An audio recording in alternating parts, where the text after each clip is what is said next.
மச்சான் சூப்பரா பேசுனடா. அவன் கொஞ்சம் ஏத்தி பேசியிருந்தா இவன் 2 விடு விட்டுருப்பான்டா. டேய் ஏன்டா நான் அதே பேசிட்டு இருக்கேன், விடுங்கடா. இல்ல சுரேஷ், அவனுக்கு என்ன கண்டாலே ஆக மாட்டேங்குது. ஒரு நாள் பெர்மிஷன் கேட்க போனப்ப கூட திட்டினா என்ன. நான் என்ன சார் பெர்மிஷன் தானே கேட்டேன். ஒன்னு சரின்னு சொல்லணும், இல்ல தர முடியாதுன்னா முடியாதுன்னு சொல்லணும். தேவையில்லாம ஏன் பேசுறீங்கன்னு கேட்டேன். அன்னில இருந்து இன்னைக்கு வரைக்கும் என் மேல காண்டில தான் இருக்கான். ஒன்ன சொல்லணும்டா, அன்னைக்கு பேசினவரை விட்டுட்டு வந்திருக்க. அன்னைக்கே நாள் அப்பா இருந்தானா அவன் வழியில அவன் குறுக்க வந்திருக்க மாட்டான். அட்டெண்டன்ஸ்ல கையெழுத்து போட கூட சொல்றதுக்கு அவன் யாரா? அதுக்கு தான் மொத்தமா எல்லாத்துக்கும் சேர்த்து வச்சு ஆப்பு வச்சாச்சுல, அப்புறம் என்னடா? டேய் நம்ம இங்க வேலை பார்க்க வந்திருக்கோம், யாருக்கும் அடிமை இல்லையே. சீஃப் மெக்கானிக்னா அதை அவனோட வச்சுக்கிட்டோம். அதனே எல்லாரும் அதிகாரம் பண்றது. சீஃப் மெக்கானிக்னா என்ன ஓனரா 2 கொம்பு முளைச்சிருக்கா? ஓனரே நம்ம கிட்ட மரியாதையா பேசுறாரு, இவனுக்கு என்ன?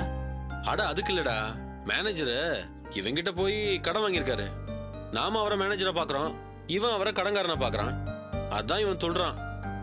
ஆனா மாப்பிள சும்மா சொல்லக்கூடாது, நீ கொடுத்த குடுப்புல அவனுக்கு சகலமும் அடங்கி போயிடுச்சு.